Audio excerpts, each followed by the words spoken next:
Welcome friends. வாங்க இன்னைக்கு வீடியோவில் நம்ம சாஃப்டான இட்லி எப்படி செய்யலான்னு பார்க்கலாங்க. இது நான் இட்லி ரவா வச்சு செய்திருந்தேங்க.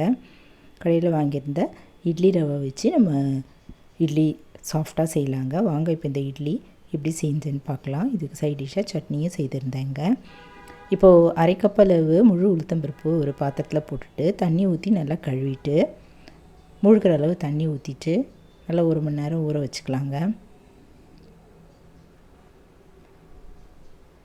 அரைக்கிறதுக்கு ஒரு அரை மணி நேரம் முன்னாடியே கடையில் வாங்கியிருந்தேன் அந்த இட்லி ரவை நம்ம ஒரு 2 கப் அளவு எடுத்துக்கலாங்க. அதை எடுத்துகிட்டு ஒரு பாத்திரத்தில் போட்டுக்கலாம்.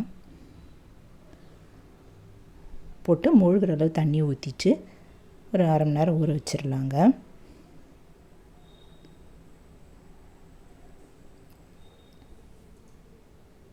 இப்போ இந்த உளுத்தம்பருப்பு நல்லா ஊறிடுச்சுங்க. 1 மணி நேரம் போல் நல்லா ஊறிடுச்சு.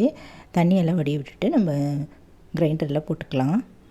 போட்டு நல்லா புசுன்னு நல்லா பஞ்சு மாதிரி அரைச்சிக்கலாங்க. இது உளுத்தம்பருப்பு ஊற வச்சிருந்த தண்ணியே இதில் கொஞ்சம் கொஞ்சமாக ஊற்றி அரைச்சிட்டு ஒரு பாத்திரத்தில் வழித்து வச்சிடலாம். இந்த ரவையும் நல்லா ஊறிடுச்சுங்க. இப்போ இந்த ரவையை இந்த அரைச்ச இந்த உளுத்தம்பருப்பு மாவோடையே சேர்த்துக்கலாம். சேர்த்துட்டு 1 ஸ்பூன் அளவு உப்பு, கல் உப்பு சேர்த்துட்டு நல்லா கரைச்சிடலாங்க. இதை நான் முதல் நாள் நைட்டே அரைச்சிட்டு உப்பு போட்டு கலந்து எடுத்து வச்சுட்டேங்க. மறுநாள் இது பார்க்கலாம். இது நல்லா புளிக்கணும்.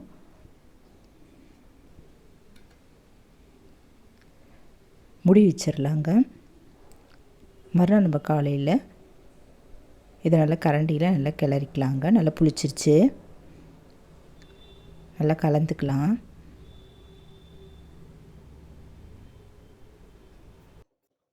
இப்போ இட்லி தட்டை எடுத்துகிட்டு கழுவிட்டு எல்லா குழியிலையும் நம்ம எண்ணெய் ஊற்றிக்கலாங்க. நல்லெண்ணெய் கொஞ்சம் சொட்டு ஊற்றிட்டு தடவி எடுத்து வச்சிடலாம்.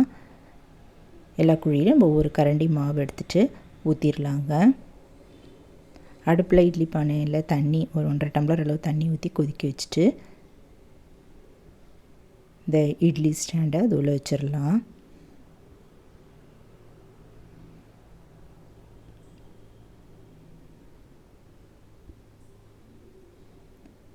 மூடி வச்சுட்டு மீடியம் ஃப்ளேமில் ஒரு 10 நிமிஷம் நல்லா வேகட்டுங்க. அதுக்குள்ளே நம்ம இதுக்கு சைட் டிஷ்ஷாக புதினா கொத்தமல்லி சட்னி அரைச்சிக்கலாங்க. கடாயில் பச்சை மிளகாய் 2 வரமிளகாய் போட்டு எண்ணெய் ஊற்றிட்டு வதக்கிட்டேங்க. 2 பூண்டு பல், கொஞ்சம் இஞ்சி போட்டு வதக்கிட்டு புதினா கொத்தமல்லி இதெல்லாம் சேர்த்து வதக்கிக்கலாம்.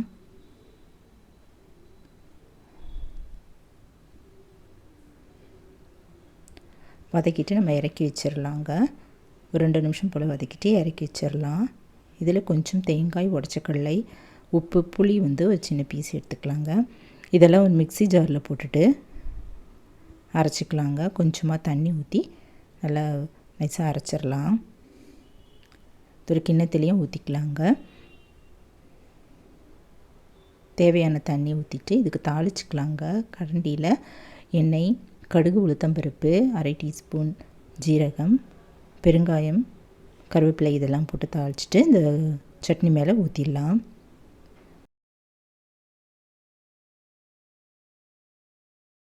இப்போ இந்த இட்லியும் நல்லா வெந்துருச்சுங்க. நம்ம ஸ்டாண்டு வெளில எடுத்து வச்சுட்டு ஆறுனதும் நம்ம ஹாட் பாட்டில் எடுத்து வச்சிடலாங்க. கிண்ணத்தில் கொஞ்சமாக தண்ணி எடுத்துகிட்டு ஒரு ஸ்பூன் வச்சுட்டு நம்ம இந்த இட்லி எடுத்துடலாம். கொஞ்சம் ஆறட்டும். நல்லா ஹோட்டல் ஸ்டைலில் இருக்கிற இந்த இட்லி நீங்களும் ஒரு முறை செய்து பாருங்கள். அரிசியில் நம்ம ஊற வைக்க வேண்டாங்க. நம்ம அரிசி ரவை நம்ம இதை போல் வாங்கி வச்சுருந்தா டக்குன்னு இதை போல் செஞ்சிடலாங்க. உளுத்தம்பருப்பு மட்டும் ஊற வச்சா போதும். அரிசி ரவையை நம்ம ஒரு 1/2 மணி நேரம் ஊற வச்சுட்டு நம்ம ரெண்டுமே மிக்ஸ் பண்ணிவிட்டு உப்பு போட்டு கலந்து வச்சிடலாங்க.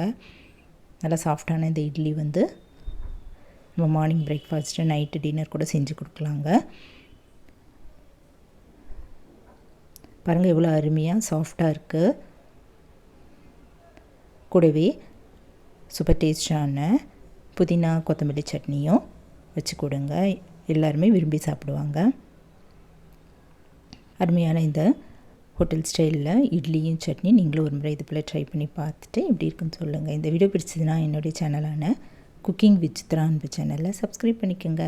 தேங்க்ஸ் ஃபார் வாட்சிங். நம்ம அடுத்த வீடியோவில் பார்க்கலாம்.